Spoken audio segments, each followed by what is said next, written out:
دموع المتسابق الكيني يوم أمس تحركت لها القلوب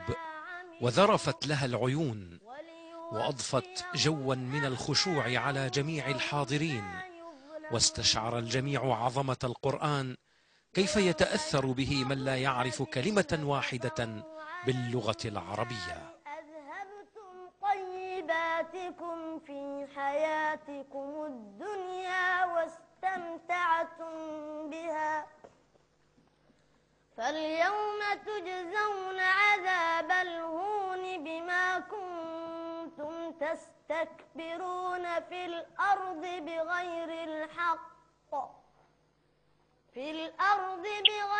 الحق وبما كنتم